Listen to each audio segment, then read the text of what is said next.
Good afternoon. My name is Ronald Chambers, and I am presenting today on the social performance of organizations, specifically Apple. This is Business 475, Society, Business and Society. Dr. Cradle is the professor. Today is August the 8th.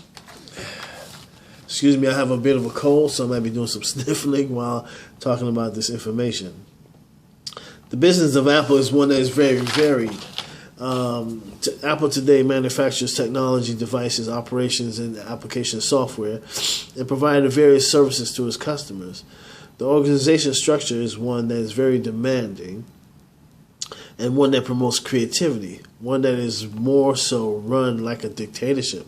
At least it was under Steve Jobs. Although Apple has been around and established for some time now, their structure is more like a startup company. They are always seeking the next innovation in order to outdo the competition. This is the very nature of a startup.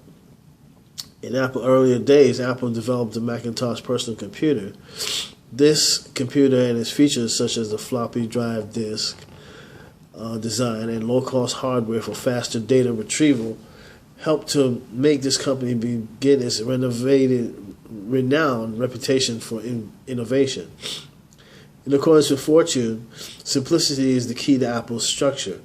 In interviews with former employees, it was revealed, however, that the company is like a tech version of Wonka Factory, an enigmatic place that produces wonderful items one can't get enough of. Apple produces a wide variety of products. In accordance with Eric Norrell of Digital Business Models, Apple's computing hardware and software lines of business has been the longest running for the company. The company focuses on quality and usability of its products. Another line of business for Apple are the mobile devices. They first began with the iPod music player, which then evolved into the iPhone. The iPad evolved from the App Store. One of the services that Apple provides is the iTunes Store. It has become the big e-commerce for the organization. Within this, there's many there are many external environmental factors that affect the success of an organization. The four main factors are political, economical, social, and technological. In accordance with management of Apple Inc., these factors can affect the decision-making process of the organization. It also aids the organization better understanding this business performance. The two key factors that we will be discussing, or we talked about here, are the economic and social factors.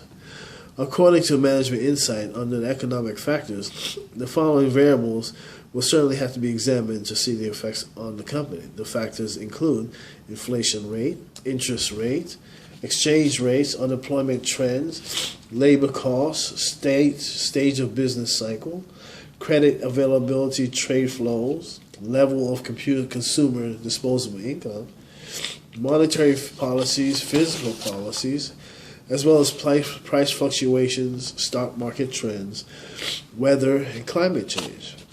Another key factor that can affect an organization's success and business performance are social factors.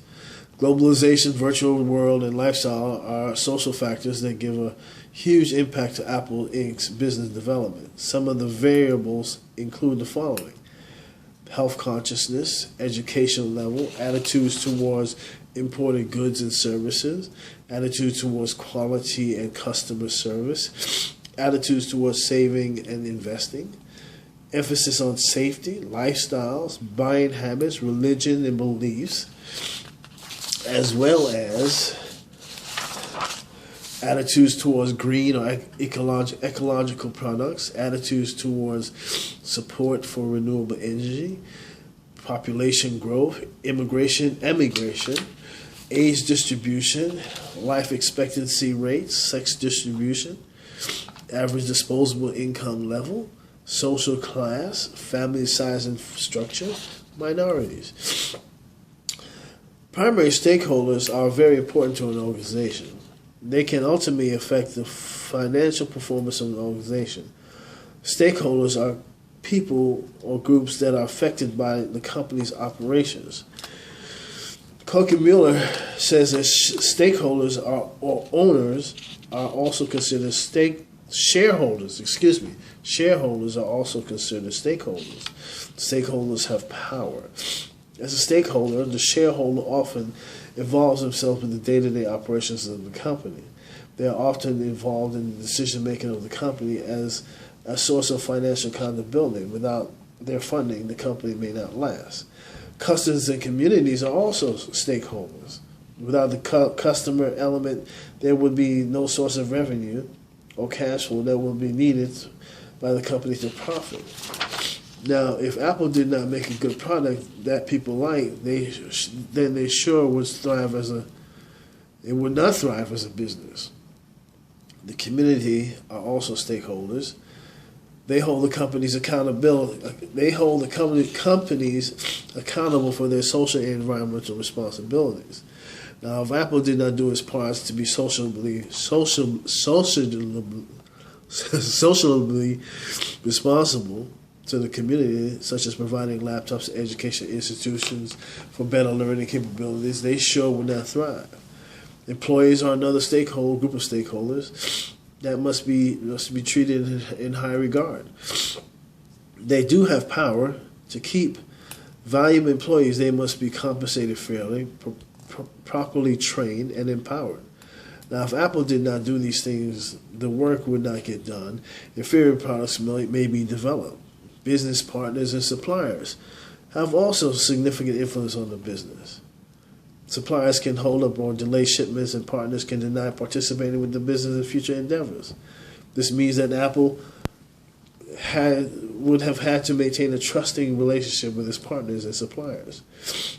Corporate social responsibility, CSR, implies that a partnership ought to act in a manner that upgrades society as well as the community to be considered responsible for its activities that influence individuals, their groups, and their surroundings. This idea is situated in the foundation of the term obligations, signifying to vow back, making a pledge to offer back to society the association's partners. This was a huge problem with China and Apple when it came down to the social responsibility of Apple. Here is where Apple may disappoint socially responsible investors. Apple had come under fire over the last few years as details emerged surrounding the workplace environment at Apple's Chinese suppliers. An article in the New York Times published publicized unsatisfactory working conditions, which included grueling 24-hour shifts, overcrowding dorms, exposure to toxic chemicals, and horrific explosions. Foxconn Technology Group operates many of the plants in question in Chengdu, China. Apple has audited many of its suppliers and found violations of supplier code of conduct. But requesting its suppliers improve the work condition is not as powerful as changing suppliers to one with more humane conditions, according to Charles Cannell. So Apple is an up-and-coming company. It's not an up-and-coming. Apple has been established for some time. Apple does have its spurts, its moments of problems, but I feel that Apple is a success, and people like them, customers like them. They're becoming more socially responsible. They're focusing on this community, and I think Apple will do well. Thank you very much for listening. Have a good day.